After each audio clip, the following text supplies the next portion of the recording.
What's up, everybody? We got a Q&A going here, I guess. As opposed to what we will be doing with horror roundtable and stuff. That will be shortly up again, but I'm here in Paris, as you can tell. I was in Porto, Portugal over the weekend until yesterday, and then I leave day after tomorrow for Austria. And then I have to fly back at 6 in the frickin' morning and teach class in Paris when I land. And then try to go from teaching to, I don't know, jiu-jitsu if I can. Good luck with that. The good news is I've been traveling around so much I haven't had time to fuck my shoulder up anymore. Unfortunately, because I've been doing nice, quiet, sensitive, private lessons because they only cost 25 euro because my guy, who's amazing, has no idea how amazing he is. Or maybe he does. He's just he should be charging 400, $500 a lesson, which would is what it would be like in LA. But he's only charging 25 euro. Um, it's one of the few things I love about Europe, um, is that. Uh, so guys, this is a Q&A.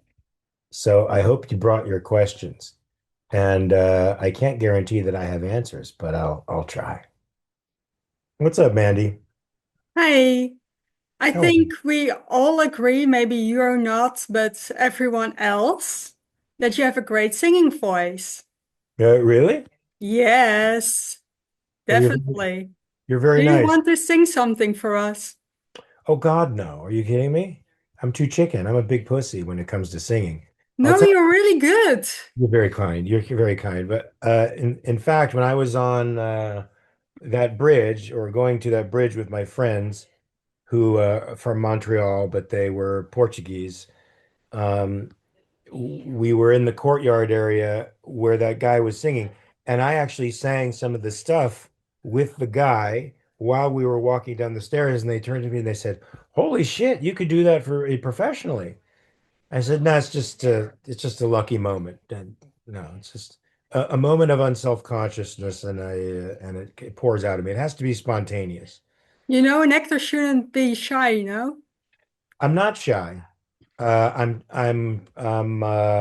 chicken shit. That's different. What's the difference? Um, just more obviously, ridiculously afraid. I would say, shy is just more subdued and internal, right? Chicken shit is visibly frightened. And what are you afraid of? Okay, I'll tell you what is Pavlovian about this. So when I was 18 or 19 years old, I sang in a band. So, but this was in like 1986, and way before any of you guys were probably a drop in the bucket in 1986. Who the fuck here was born around 1986? Nobody. Fuck. Anyway, so um but I was singing at a time when hair bands and heavy metal were like at their peak, right? And so the kinds of voices that were helming those bands were like super high octane, really high voices. And I could hit a lot of those notes, but I was always paranoid that something was going to happen to my voice, right? Like not that I'd ruin my voice, but that it would crack or it'd go south, in the middle of a high note. And so I could never enjoy the experience of just singing and telling a story to people. The whole time I was in this band, I could not enjoy it ever. I was like freaked out every time I was on stage in front of people that something terrible was going to happen to my voice. And of course, you can't really sing freely when you're like in that mode. So I have that Pavlovian response when somebody asks me to sing, but that doesn't mean that I'm not breaking out of it. I mean, I've sung live before because the boys in the band, Loud and Swain, have convinced me to do it before, and I definitely do it to challenge myself because, it's boring being afraid all the time. And I'm not like afraid. Right now I'm not feeling like my asshole isn't puckering when you say, please sing for us. I know that's a really horrible metaphor, but that's not happening. I just feel I Self-conscious? huh? Self-conscious? Maybe. Yeah, it's just like I'm not fully accepting whatever will happen. But I can't really imagine you singing at that high pitch.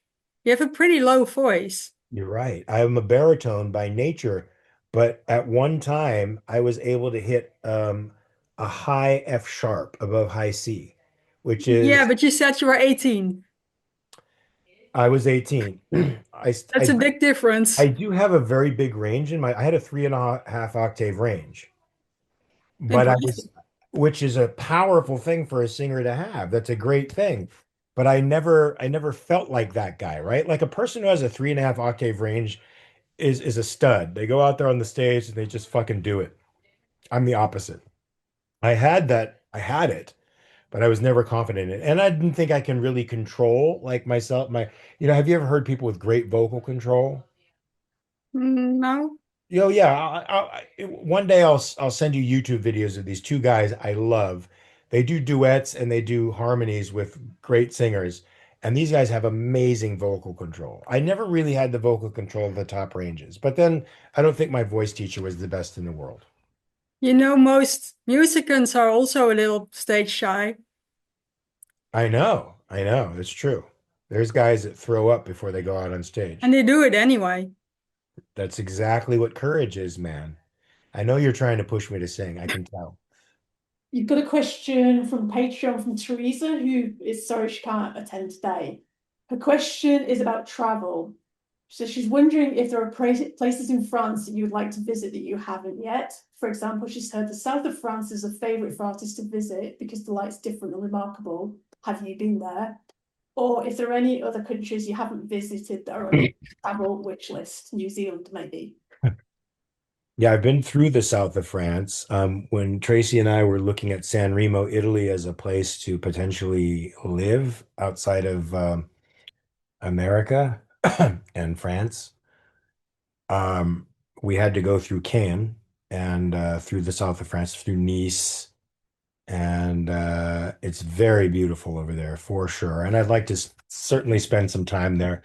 There's a affiliate jiu-jitsu school there, Jean-Jacques Machado Jiu-Jitsu School in Cannes. So I could stay there for a while and be happy because I could train and enjoy the fucking Mediterranean. So I definitely like to visit that again. I love the north of France too, and I guess it's northwest of France, Normandy. I really liked visiting Normandy, especially since nobody speaks English there. And now I think my French could deal with people who don't speak English. Whereas when I actually visited that place, my French was ass. Not that my French is an ass now, but it's much better ass than it was before. What I'd love to visit. Yeah, I mean, I'd love to visit Croatia because I hear it's fucking beautiful. I'm going to Lithuania. I guess Lithuania and Eastern Bloc countries are generally not on my wish list, but I know Croatia is supposed to be pretty. So and I'd love to go to the Czech Republic again with Tracy. It was the first place I ever visited in Europe, and it was beautiful because it was one of the only European capitals that wasn't bombed by the fucking Nazis.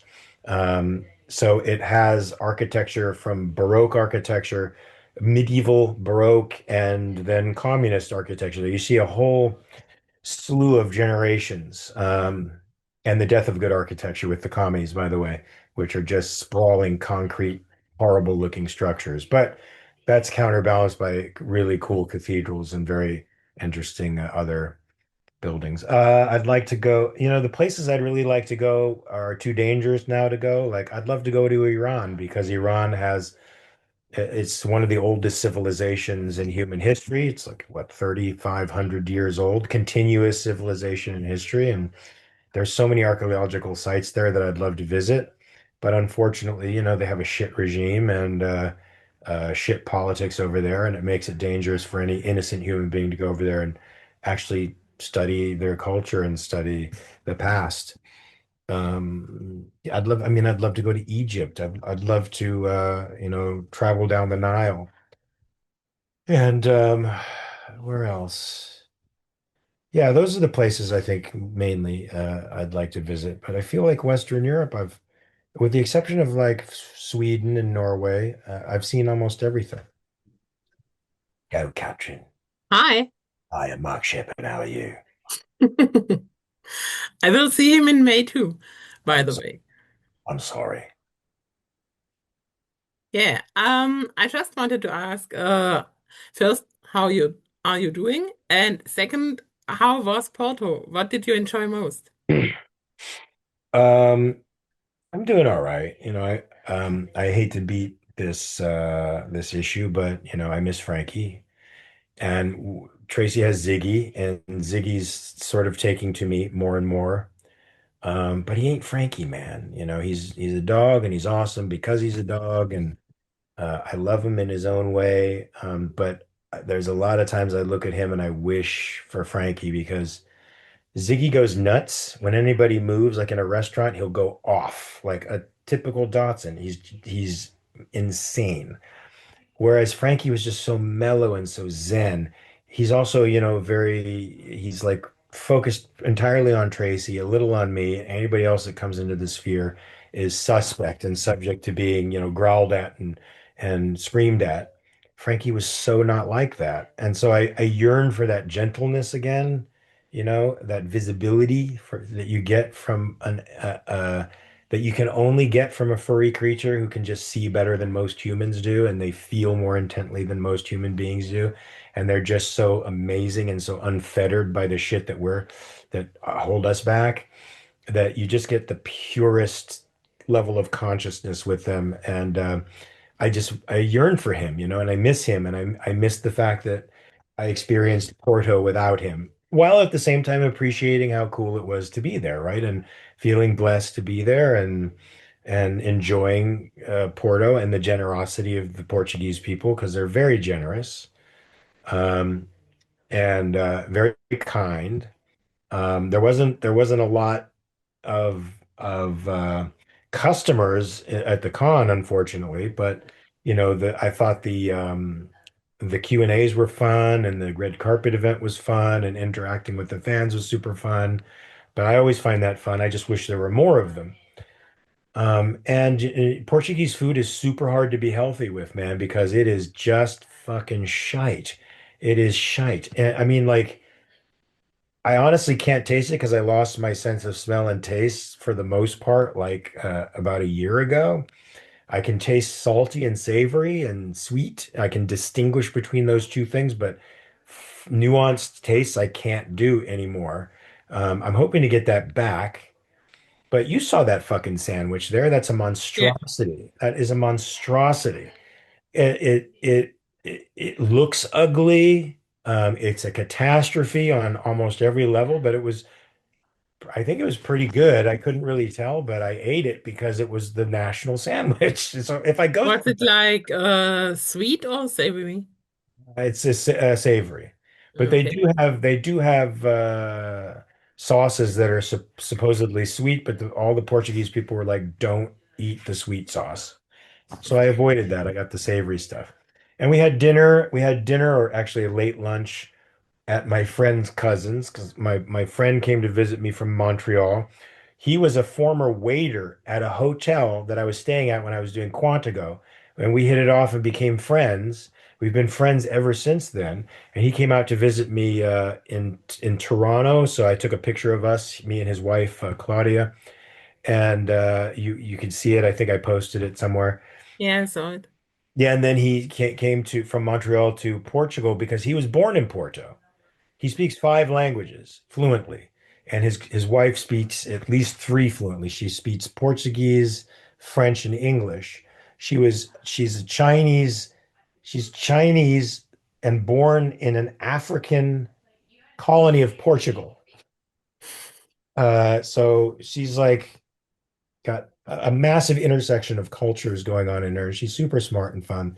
And anyway, we had lunch over at my friend's cousins, and so we had a true Portuguese cooked lunch with it was lamb and veal and roasted potatoes and salad. It's very good. I even had a taste of Porto wine just to say I did, and just to taste it, and that was good. Tracy had homemade port wine from the cousin and homemade mint liqueur that this guy made. Two types of homemade mint liqueur that they kept trying to ram down my throat. And I'm like, look, the only time I've drinking alcohol in the last 10 years is at two Shabbat dinners out of politeness to my guests, to my hosts, and here out of politeness to you, and a desire to say I've been to Porto and I've tasted their national drink, which is port wine. But I don't drink, and so I watched Tracy drink, and that was crazy. Um, and yeah, and we did a sunset cruise on the Douro River, and we walked up into the streets of Porto with our little mutski, and yeah, had a good time. It was pretty fun, and the hotel was amazing. The weird thing about the hotel we were at was that the lobby was on the ninth floor, but that's at ground level and the rest of it was subterranean, right? And the terraces peeked out over the hill as the like the lattices of a wine vineyard, so they all went downhill like this. So we were actually on floor six, and when you had to go to the lobby, you had to go up, which I thought was interesting. And they were really cool. I mean, they tolerated Ziggy, who was just an absolute madman who barks like an insane freak at everything. But they loved us and they tolerated it. They loved him. They gave him water bottles and bones and no matter who he barked at, they just like true dog lovers took it in stride. So I love Portugal. I'd like to go back. You hear that? Somebody just moved. That's all that happened. Somebody got up. He does this to me when I come home, and he won't stop when he sees it's me. Well, he's a teenager. Maybe that's why. He's testing his boundaries. That's exactly what he's doing. Good call. Yeah. I think that's exactly what he's doing. Did you wait? What was the other question? Was there another? Um, you did answer both. Oh, I did. Okay, yeah. And we'll see each other in about 3 days. Yes, I'll see you in Austria. Yes, I'm looking forward to whatever this thing is I'm supposed to get. yes. I I'm mean, sure you will like it. okay, okay, great. I I think half probably the will. half the Zoom people know already what it is. Really? Yes, Am I gonna cry? Is it gonna make me cry? probably. Oh, that's wonderful. My Frankie. It's got to be something with Frankie. I'm gonna cry right now if I talk about Frankie at all.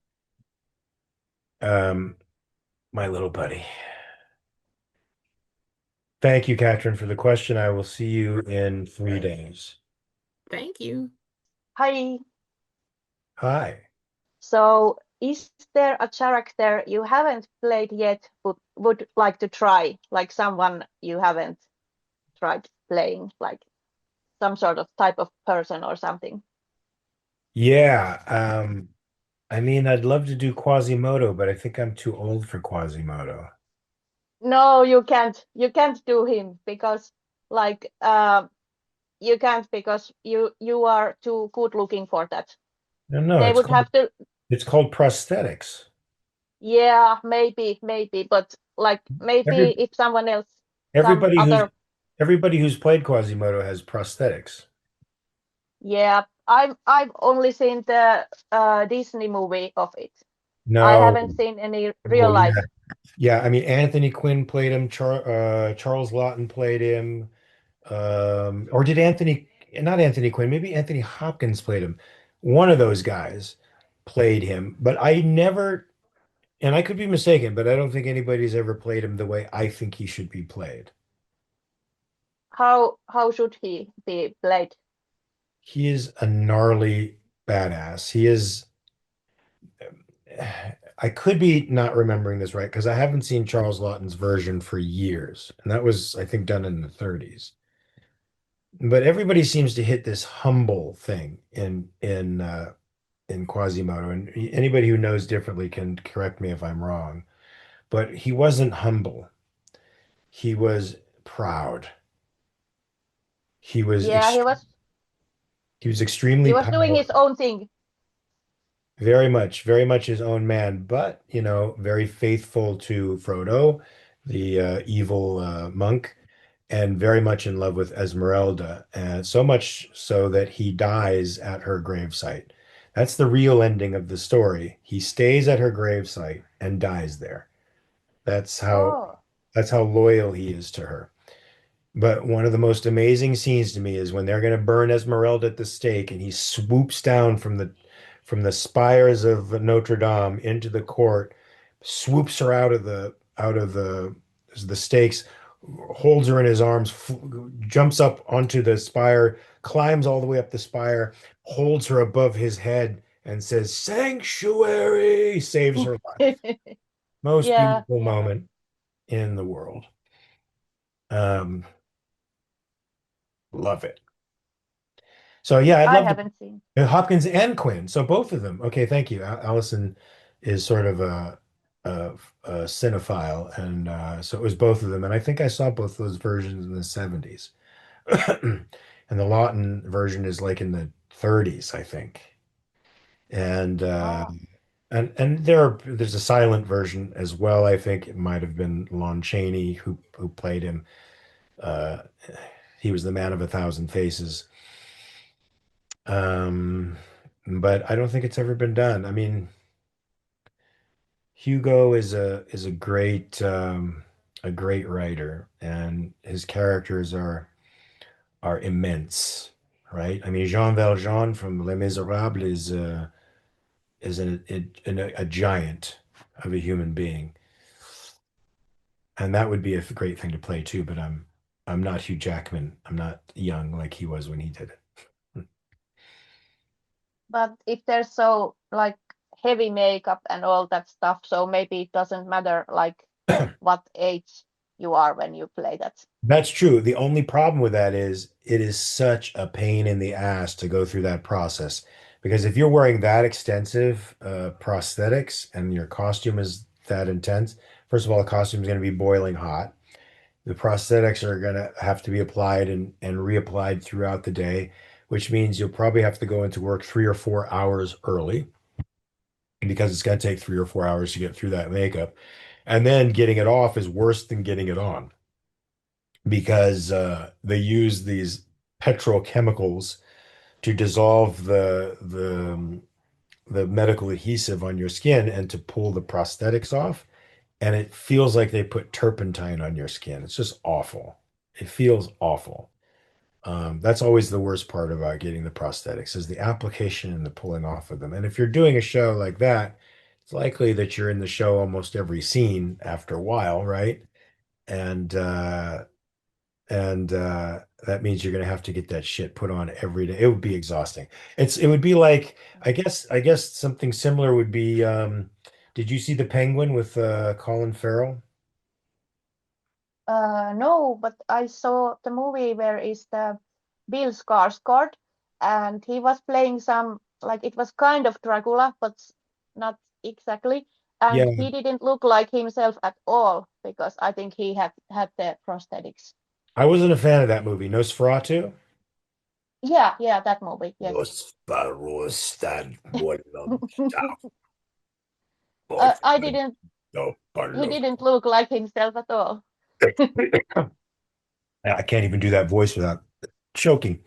Wait, what was I saying? Oh yeah. So you have to watch The Penguin with Colin Farrell. He's a good-looking Irish guy, right? Mhm. Do you Yeah, know Colin? yeah, Do you know Colin yeah, Farrell? yeah. I know. Yes. Very good actor, very talented, really good-looking Irish guy. Now, if you watch The Penguin, you will not recognize him at all because it's all prosthetics. But that's Yeah, what I I would will have to go check it through. out. It's worth it. It's worth it. If you turn out something great, it's worth it. Yeah, I Thank will you. check it out. Thank you, Yuki. Thank you. So You talked about this last time that about the Oscars movies. I actually watched a good portion of them, and I thought a lot of them were actually pretty good, but a few actually surprised me that I thought I didn't like, but I would. Yeah. I liked Surat. That was actually really good. Train Dreams was pretty good. The Ugly Stepsister actually surprised me. That was actually pretty interesting for what it was. Is It's a that a horror movie? Norwegian body horror movie. Um, Yeah. all all these movies and can be found on Hulu because Neon was doing most of them. And it was just an accident. The film that said it was released in France, but it was secretly filmed in Iran to bypass the government because the government would have been said no because it's about the refugees that were tortured and like all that in Syria and all that, and they wanted to go against the regime, but obviously the government wouldn't allow it, so they secretly filmed it in Iran, but it was released as a French movie. But what did I say about Academy Award, the Academy that made you skeptical about movies? I think you said that some of them, you can quote me if I'm wrong. I'm just paraphrasing right now because I don't remember the exact quote. You said that some of them you feel like that they just add them to Adam. Like you mentioned Marty Supreme. I did watch that one as well. It took me a good halfway through the movie to actually get into it. Oh, I don't think And Marty Supreme was an ad. I do think like I do think they gave Sinners massive nods because it was politically correct to do that. I don't think it deserved the nods that it got. I don't think Michael Jordan deserved Best Actor over Leonardo DiCaprio and fucking Timothy Chalamet. What those mhm, guys did in those movies was just sick. I mean, honestly, I thought Frankenstein should have won movie of the year over one battle right? after another. For But sure. And well, I mean, it also should have, had better cinematography and stuff than Sinners for fucking sure. Sinners was good that way, but not as good as Frankenstein. And what I think about the Academy is what my experience was when our film was nominated was getting into the top 10 is definitely achievement, right? It's an achievement. Your movie's fucking good. Now, any movie that gets into the top five for the nominations, I think now they do more, but uh, considering when it was just the top five, it's a good movie. There's no fucking question about it. It's probably a very, very good movie, and all the dynamics of filmmaking are there. But it's also taken a lot of jockeying, a lot of politicking, and there's a lot of behind the scenes shit that's going on with money and buying votes.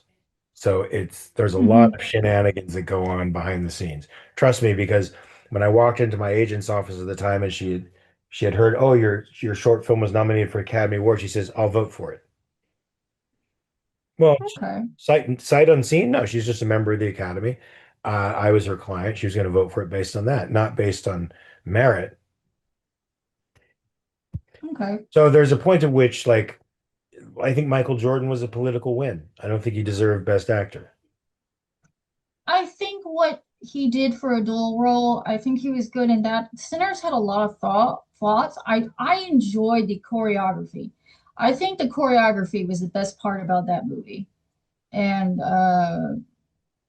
You that want that to, the I thing I mean, had was it dragged on. you think that's a better dual role than say Jeremy Irons in the fucking gynecologist movie where he plays the crazy gynecologist who's two brothers. Oh Uh, gosh. somebody please tell me the name of it. I'm forgetting it. Anyway, or Tom Hardy in the movie where he played the two twin gangsters in England. Oh, I it's mean, Dead Ringers was the dual Dead role. Ringers was that, and then the Hardy movie, I'm forgetting the name of that as well. You see those guys doing these parts, and there's a true distinction between the characters. It's just unmistakable. I just didn't see it with Michael Jordan. I didn't think his acting was anything. I thought if anything, the movie had some cinematography, it had some good music. Uh, the shot composition was good. Some of the acting on some parts of the characters was pretty good because they seemed authentic and in the place, but I just didn't have any feel for that movie at all. The one I had a complaint mostly about movie was Blue Moon. I mean, Ethan Hawke did a tremendous role in the movie, but there was so much dialogue, and it only took place in the bar.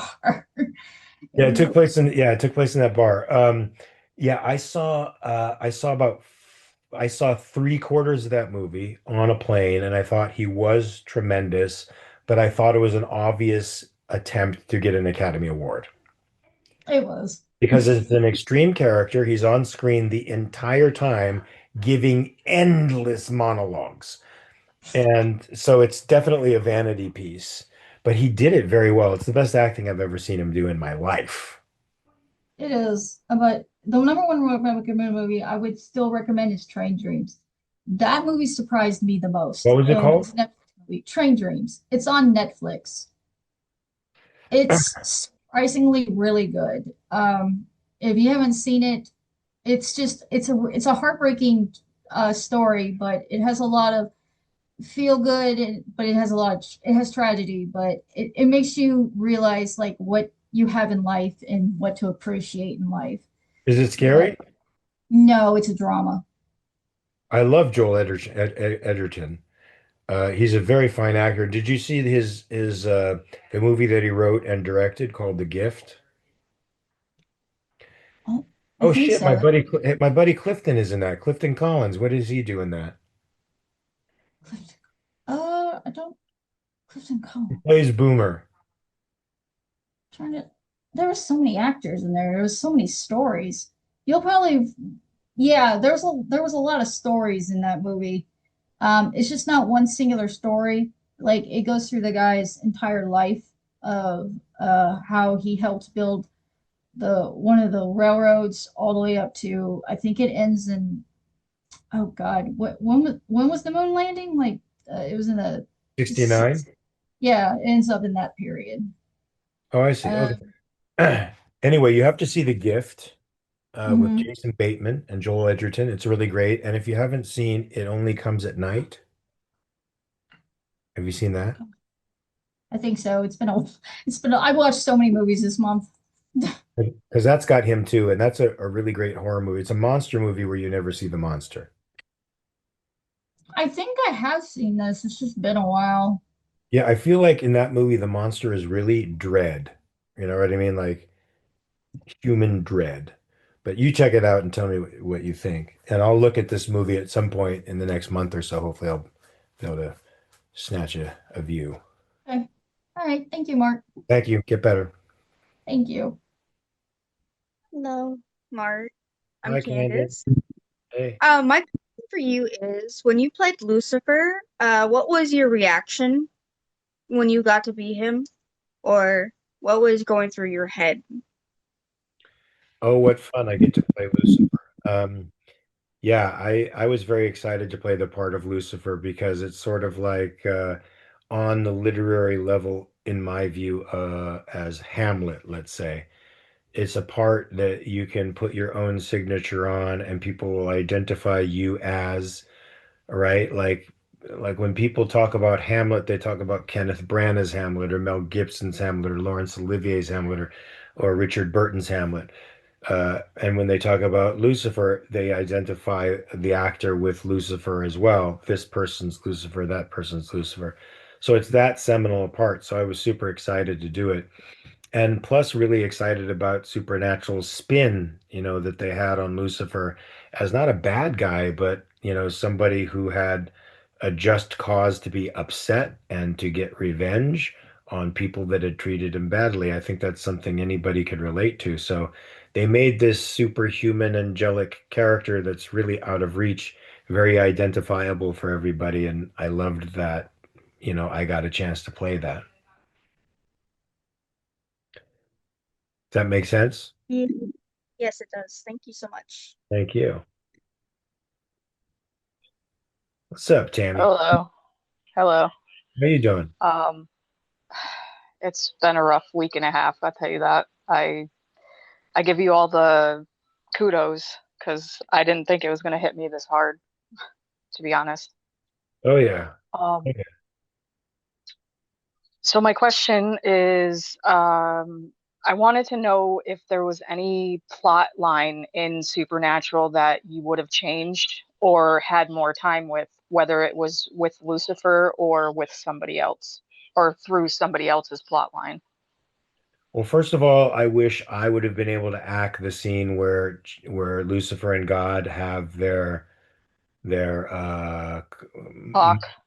yeah, their talk, where the father and son have the talk, and one is seeking closure from the other. I would have loved to have had that, because I was the one who was prepping for that talk for years and years and years in the character, and I'm the one who has those issues as a human being in my own life. I don't know what Misha's issues are. We don't talk about that stuff, but I have dad issues for sure. I suffer from that loneliness, that empty part of a boy's existence growing up without a dad. So being able to get closure in a scene like that would have been fucking great. I wish I could have done that. And I was hoping, for that redemption arc in Lucifer, where the son who grows up without a father determines not to be the same as his father was for his son, and the birth of his son becomes a turning point, where the boy grows into a man and takes care of his son. That would have been nice. It's wishful Yeah. thinking. Yeah, I was thinking more Demon Dean time and a Demon Dean Lucifer team up. Oh yeah. Okay. I don't know, but Yeah. that'd be it. Hey, anytime I can get with Jensen on the screen is good by me. Of course, he's the one everybody's looking at though, because he's so pretty. Hey, for the record, what did I tell you in Boston? I told you I liked you more than them. Okay. Well, okay. You have good taste. I'm kidding. They're awesome. Anyway, did that answer your questions, Tammy? Yeah. Awesome. Yuki, you got in there again. Yeah, yeah, of course. So, I think you have a very healthy lifestyle, but do you have like any bad habits at all? Like, do you like to Yes. eat something or bad or Yes. I mean, I love French fries and potato chips. So I have to be careful of those because they can go on almost anything. I love pizza. I have to be careful of that. So if I do eat pizza, I try to get the cauliflower crust, and I try to do all the holistic stuff so I fool myself into thinking that I'm eating something relatively healthy, even though I'm not.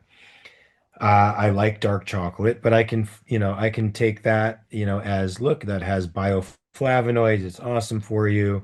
There's so many things dark chocolate does for your body that are amazing. It far outweighs the vice of, having just a little too much. Like I drink a special type of cocoa in the morning that's supposed to increase stem cell production and immune strength and lower estrogen, increased testosterone, and all this stuff. Those are the great benefits of cacao. So I'm going to stick with that vice because I think it's a good one. I used to love to drink. Of course, now I don't do it anymore because I used to love to drink. Um, what other bad habits? Yeah, I could, if I'm not careful, sit around too fucking much. Even if I'm training, like, even if I do an hour and a half of jujitsu and I go train, for an hour at the gym, like interval training, and I haven't been able to do much of that because of injuries, so I'm getting fat. Um, and so, but when I do that, I can have a tendency to just sort of incubate at home as opposed to take my steps, like the 10,000 steps in that you should have every day, all that stuff. When you see my step monitor when I'm at home, because I don't bring it on the treadmill with me when I go on the treadmill, it's like this. Always in the red. It's like this high, and it's really humiliating. But when I go to Europe, it's like I'm getting 10,000 steps in easy every day. Just because you have to walk to the metro, you walk everywhere. We live in a apartment here. It's like a 3-story walk up, and when you're carrying 50 pounds of luggage and stuff up the stairs, that's pretty good exercise. What other bad habits? This ice cream, if I'm not careful. Luckily, I cut out sweets a long time ago, technically, so I really don't eat dessert anymore, and I used to always have to eat dessert. I used to always have to eat dessert. And here there's an ice cream parlor in the first called, what the fuck is it called? I just forgot the name of it.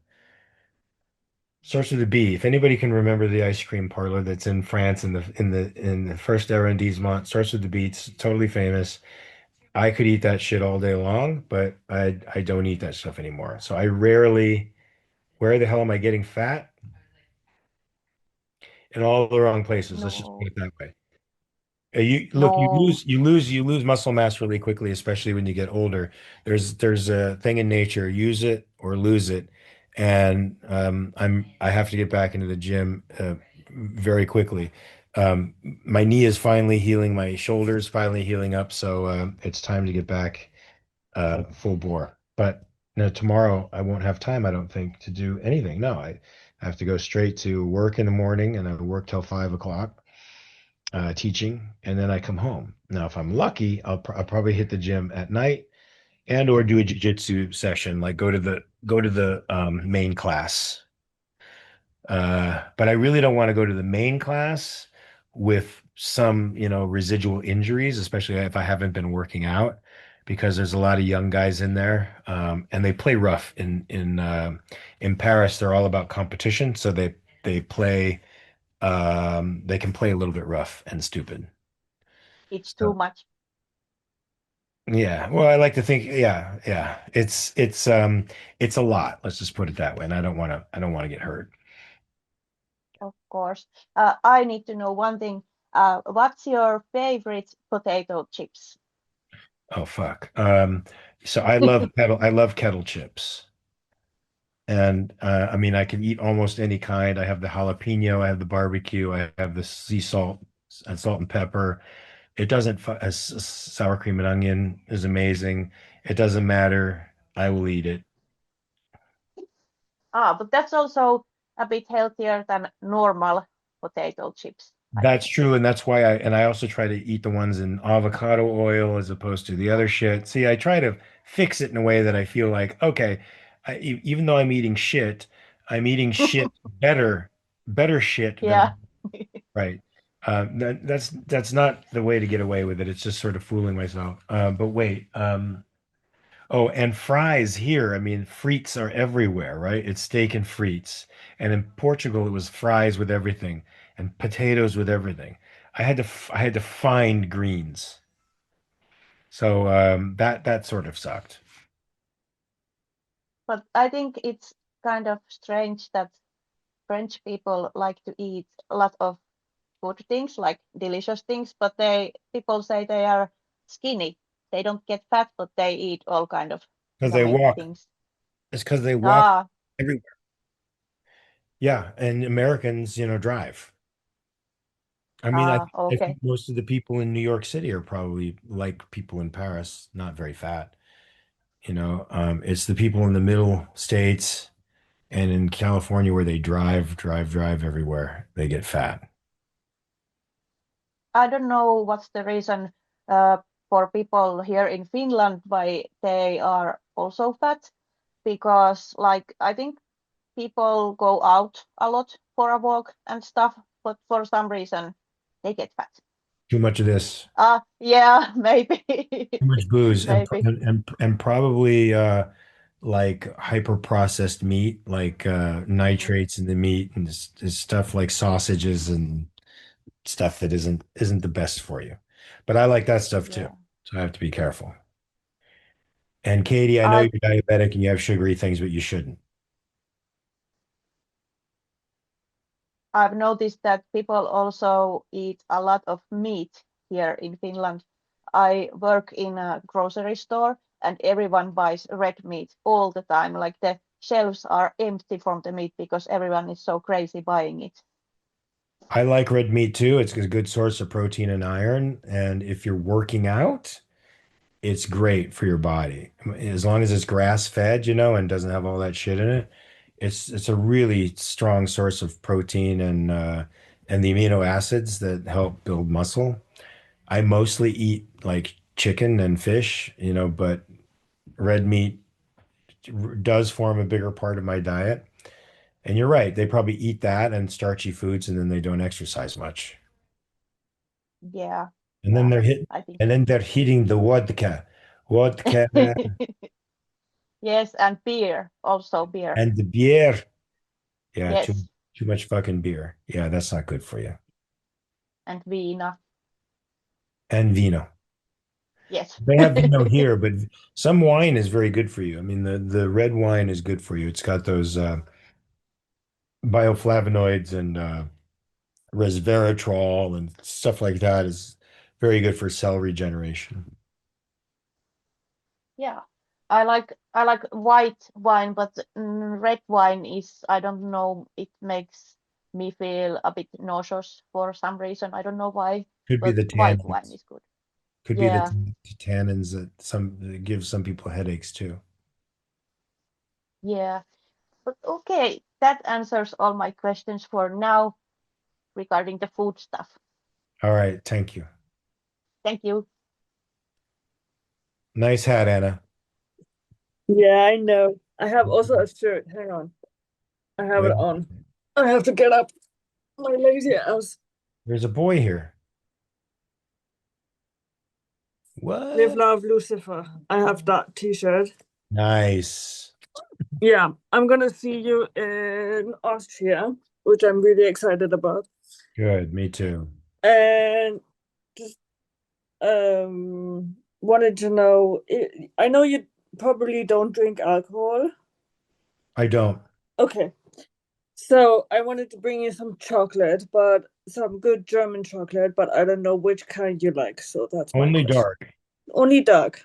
Like Yeah, I super don't do, dark or I, like hey, I go all the way. I go like 90% and 100% cacao, but you don't have to go there just as long as it's over like 75%. Then I can feel like I'm doing something healthy for my body. okay. I know that sounds crazy. No, it's not crazy. It's not crazy at all. Okay, good. Do you also like gummy bears or do you prefer not to? Okay. Not unless they're mushrooms. Like psilocybin gummy bears, sure. Well, I have them here, so Are they cannabis or psilocybin? no, that's not it's not. No. Hang on. I have to find them. Straight gummy bears, no, because that's just all processed sugar. I don't know what those are. Tracy The, would eat those though. the good shit. I can give it to you and then you can give it to Tracy. Tracy would eat them. And second part, talking about Tracy, what's her favorite color?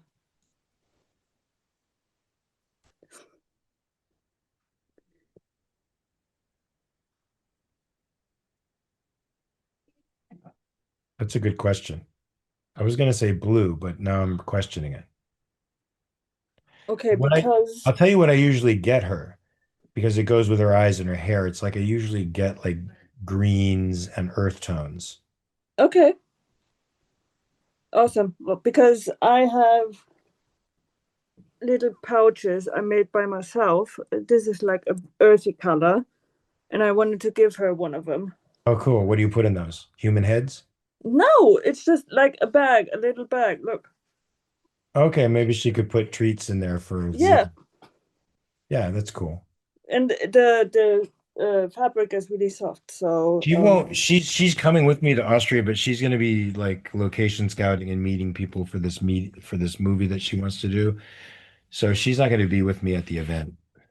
no, it's fine. I can give it to you, and you can give it to her. Perfection. Awesome. Wait, Kayla says, "Oh, I would be drinking whiskey right now, so I know I don't." Yes, don't drink whiskey. Thank you, Anna. Yeah. See you. Hi. Hey, man.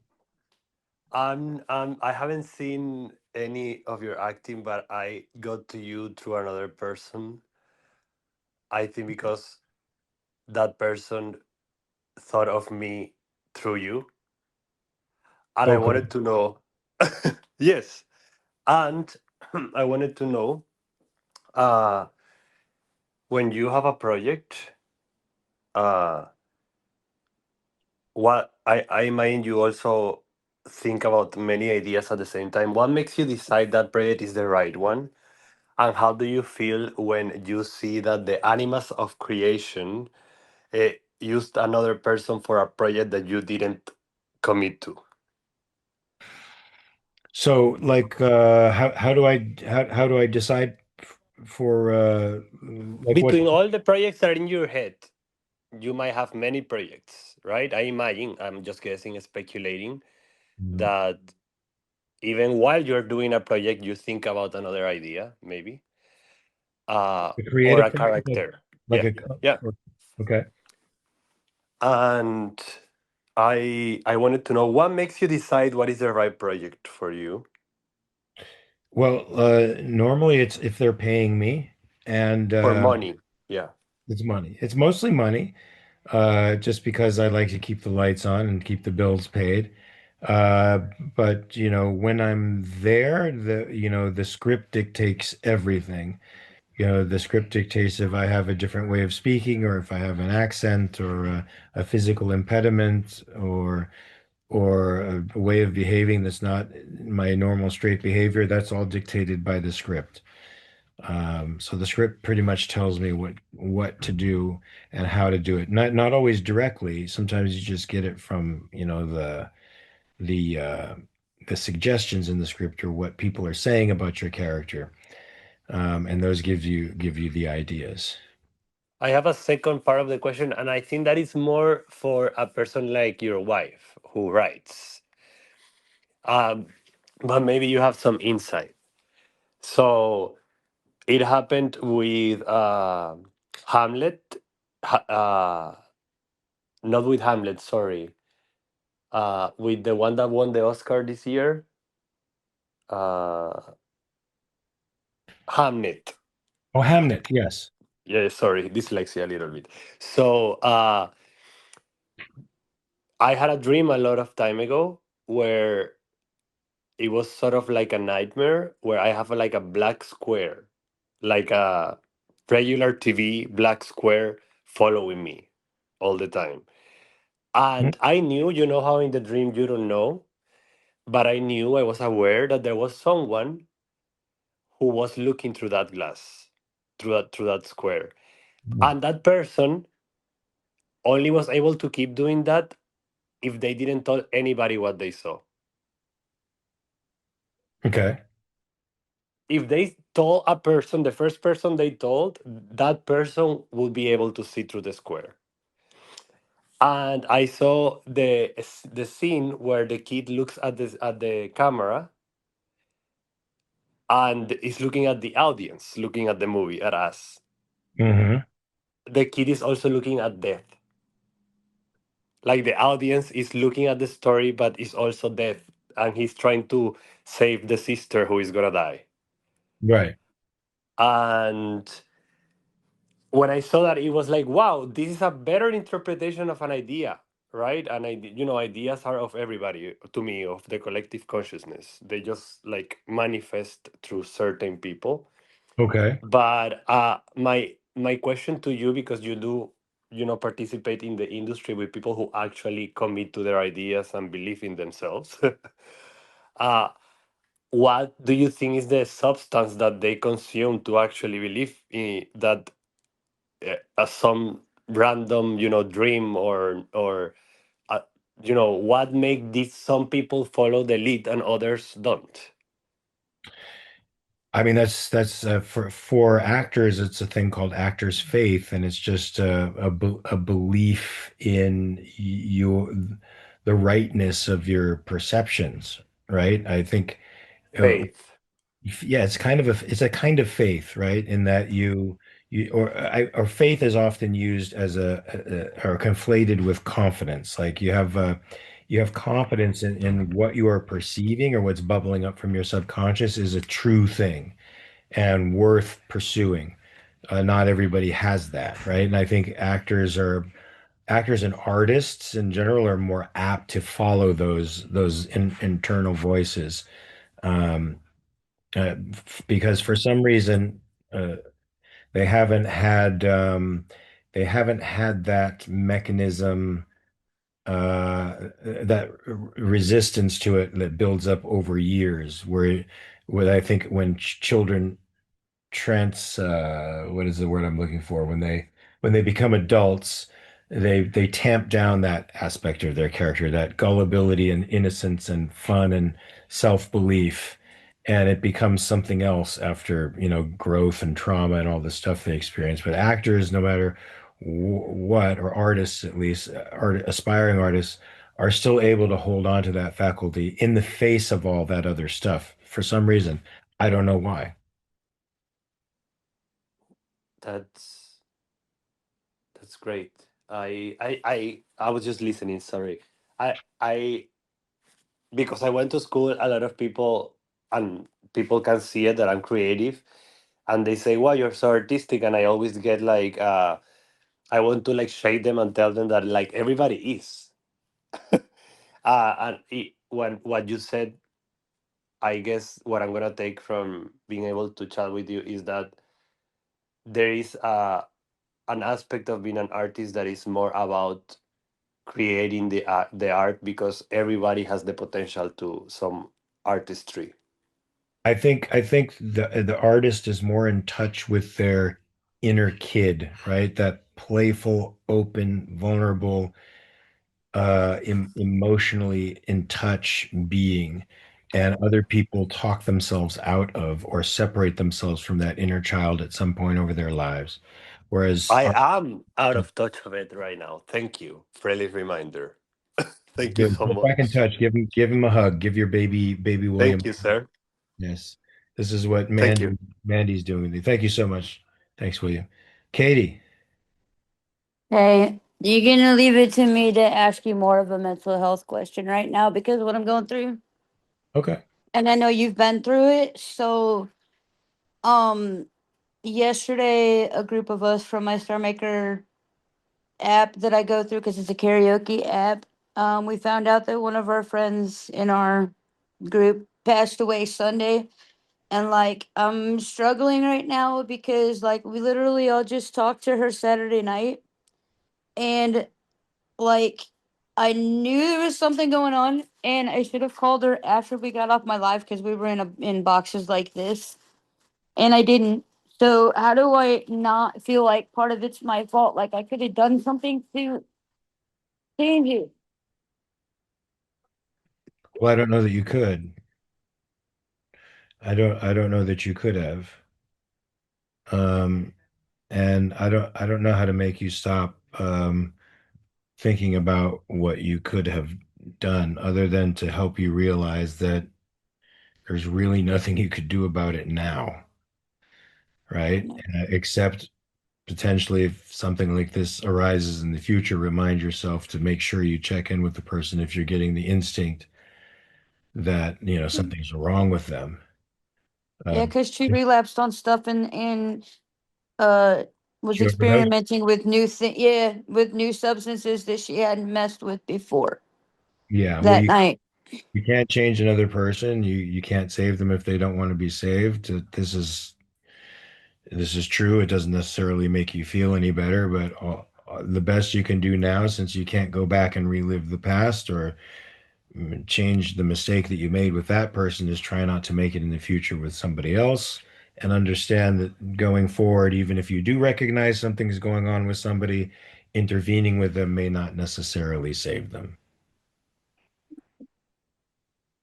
It's just hard. It sucks because like I never expect, just something, like somebody that I meet over stuff like this can affect me so bad because she lived in Canada, so I never met her in person. Just talking like this. And it's like super hard. Yeah, I mean, you still built up a relationship with the person, and they filled a purpose in your life, and they gave you something, and now that person and that something is gone. So, yeah, it hurts. It's all right. Just, just don't do anything bad to yourself while you're mourning.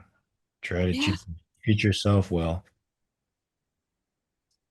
I mean, I got out of bed for this, but that's all I want to do right now. Yeah. Well, walk around if you can. Go move, get the blood flowing in your body. Movement always helps when you're feeling sad. You gotta move.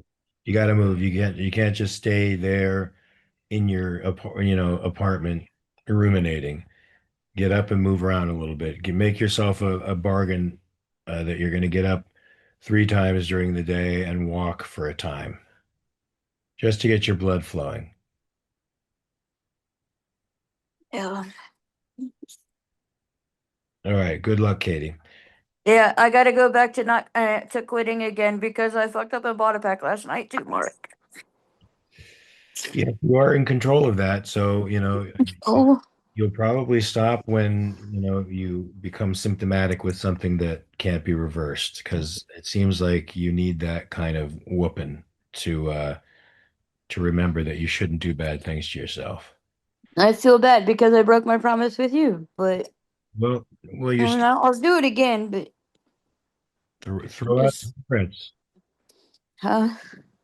Huh? Do what? What? Throw out the cigarettes. That's not easy. That bullshit. It's as easy as taking them and tossing them in the fucking garbage can. It's just a, it's just a, the dependency is just something, it's an infantilizing thing for you, man. Don't do it. Don't do it. And slipping back is like just a way for you to beat yourself up too. You're addicted to that shit. You're addicted to beating yourself up and infantilization. Did you just mute me? No, I was looking at the chat. All right. I clicked on the In other chat. words, you weren't paying attention to what I was saying. You were reading I everything. was. All right, I was doing both. throw the fucking cigarettes out, man. Hey, it's your life though. I mean, if you want to subject yourself to esophageal cancer, bladder cancer, lung cancer, brain cancer, bone cancer, all the other shit you can get from smoking cigarettes, you're the one who's going to have to suffer through it when it happens. It's just abstract to you right now, and you don't want to have to quit when it's not an abstraction anymore. Trust me. I've witnessed 2 people die from it, and you don't want to die from it. If you think you're miserable now, you just wait.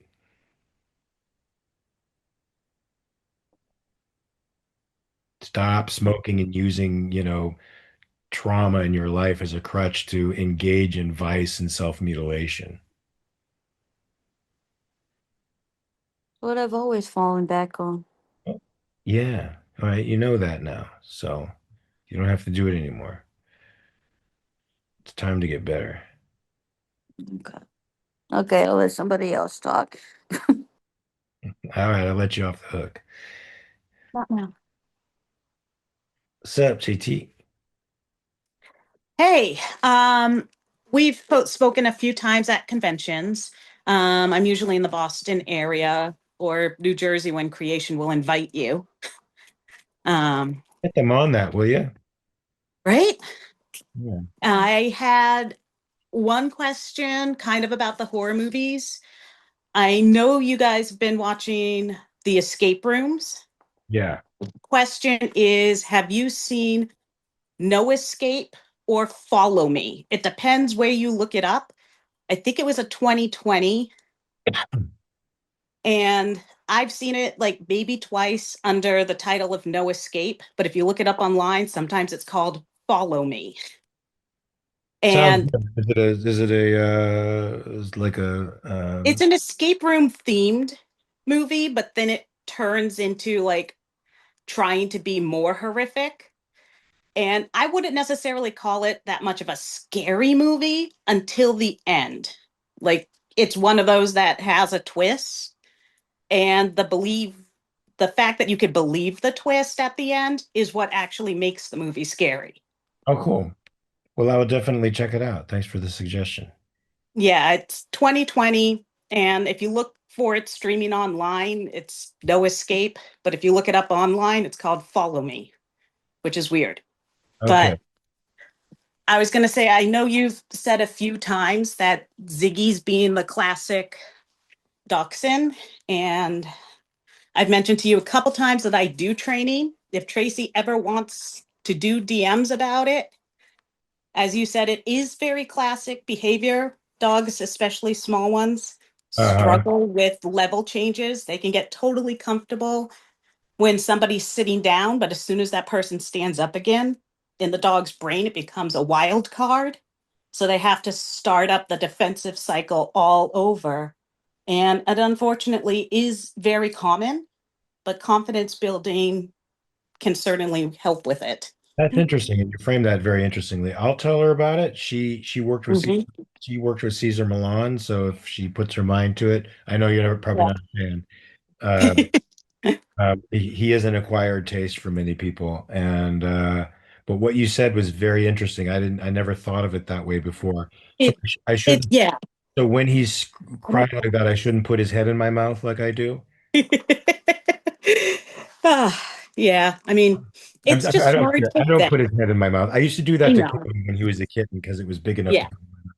But I Yeah. don't do that to him. By the way, Follow Me has a 5.5 rating on IMDb, which is below my standard. It's like I said, it's not that great. The twist at the end is what makes the movie scary. Okay.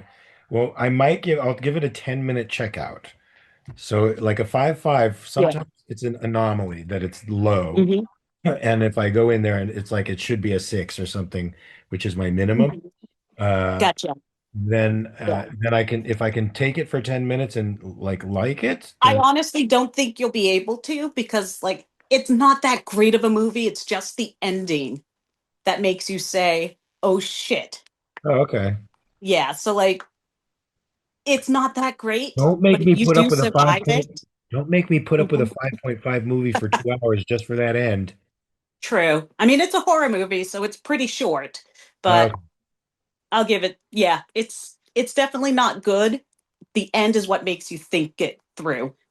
okay, good And call. just like, oh shit, I could believe that. Oh, good. All right. Thank you. I hope to see you in Boston. Yes, definitely. Bye bye. Dunya. Hi, just a quick question. What are you currently reading? I just got War of the Worlds from this amazing Portuguese library that was the inspiration for Harry Potter. I posted it on Patreon so you get to see a little bit of it. If you look at my little travel diaries, you'll see it. I got after I read War of the World, I'm also reading the collected. Bless you. I'm also reading the collected works of Frederick Bastiat, who is a great economist and philosopher and statesman in 19th century France. If you could read anything from him, you should read The Seen and the Unseen. It's one of the best essays on economics that you'll ever want to read. And he's eminently readable, totally modern. Love reading the guy. The book is like this big, though, so it's going to take me a long time to get through with it. But War of the Worlds, I never read. I listened to the Mercury Theater radio a program that many people thought was actually really happening at the time. I don't know if you know that history from the Mercury Theater and Orson Welles. But the book is really good, so I recommend people reading that. I've read The Time Machine by H.G. Wells and one other book I can't remember, but I never read this one. And I also brought Grimm's Fairy Tales and The Iron Heel by Jack London. Jack London is a fucking commie, but he's a good writer. Okay, thank you. So, what do you think about manifesting, like Neville Goddard, things like if you believe something is yours, then it will be yours? Yeah, it certainly helps, but it doesn't manifest anything in the real world, but it certainly helps your confidence to act as if a thing is yours. It removes psychological barriers, and I think it presents an aura to the rest of the world that's very appealing. Mandy may disagree with me, but I don't think your thoughts change reality, but they certainly change your orientation to it, the way your body reacts to it, and all that stuff does make a difference. I mean, it does make a difference. and it does help you become more positive and resilient and anti-fragile and capable of dealing with anything and more confident. So you kind of own things more. I've noticed this in my own life with philosophy helping me the way it has. When you own things more, the things do come to you. So it sort of works out almost as if it's a force that is dynamically changing the way things are, but it's only changing the way you are and the way you perceive and the way you conduct yourself in the world. And when you're open and honest and alive and vibrant and optimistic, you give off a fucking good energy. It's just the way it works. Yeah, you follow Yeah. that? Yeah. So you don't think there's like some kind of force that make No, things happen if you, yeah, yeah. I thought so because you are realistic. I think that's bullshit, but I think being optimistic and happy is great for you. And Yeah, of course. in Self-Made Soul, we're going to be talking about the book Joys of Living. We're going to go chapter to chapter and actually read it on here and talk about it. There's a lot of that verges on like manifesting and verges on, things that I'm not necessarily comfortable saying are true, but I can find aspects of this that really do work and that I can wrap my mind around. And that is that, a positive attitude and optimism are super good for you. Yeah, of course. And Thank you. it makes the people in your immediate vicinity happier and it does brighten up, it does change things, but only because your behavior is different. Yeah. Okay.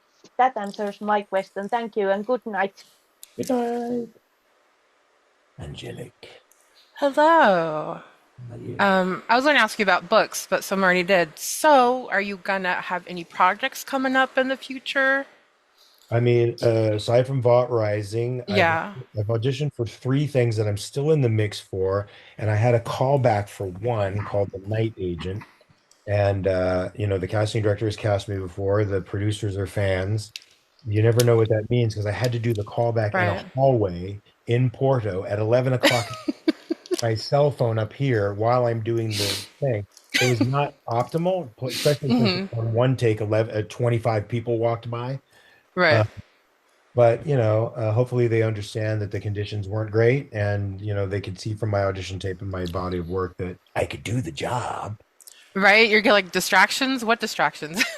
In fact, they said, "Oh, that's really good focus. You stayed in it even with all those people." I mean, I nodded at them as they were going by while I'm doing the scene, you know.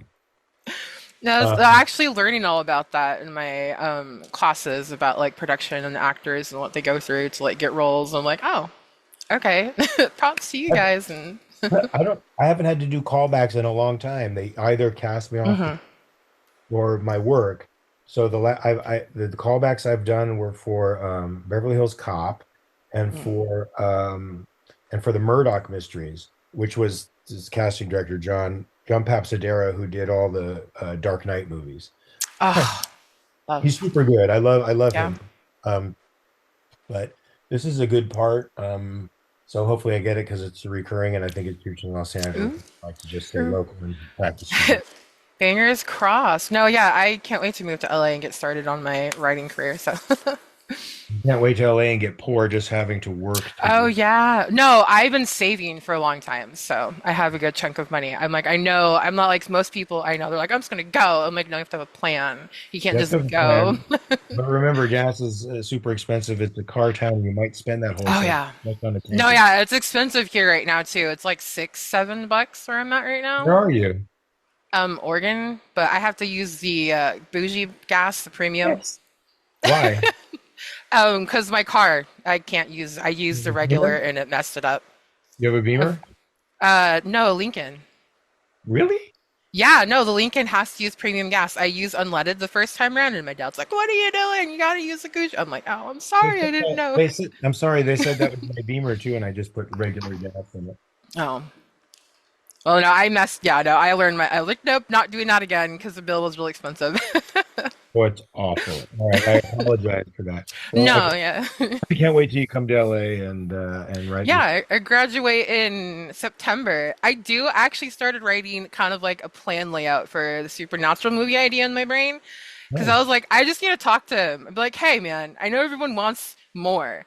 If you did a film in like two parts, I think it would satisfy people that want more and want to see you and everyone else. So, That's a good selling point. I don't think it will satisfy anyone because I think we want the thing to go on forever. But you know, yeah. But yeah, it gives them a little more and like Dean can live if he wants. of course Give them we their happy ending. And I could give them more for spin-off if they survive. Like, oh yeah, could do a but spin-off where the kids are now doing it. what about Lucifer? Um, Lucifer and Jack could have their little moment. Actually, I really felt like you should have had a moment where you redeemed yourself. The way you went out, I was like, wait, that's not right. Like I felt that wasn't right. so So, unceremonious. I agree with you.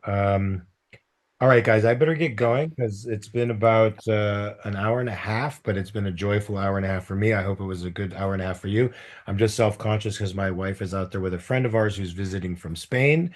So I should get out there and say hello to everybody and all that. But we're going to do this again, and we're going to just start the horror roundtable again, and we're going to start Self-Made Soul before I go back to LA. So it's going to be soon. So make sure you get The Joys of Living, I think, and start reading it. And I'd like to get your feedback too in the meantime. But thanks for joining me, guys. I had a great time. I hope you had a good time. It was good. You guys are awesome. Peace.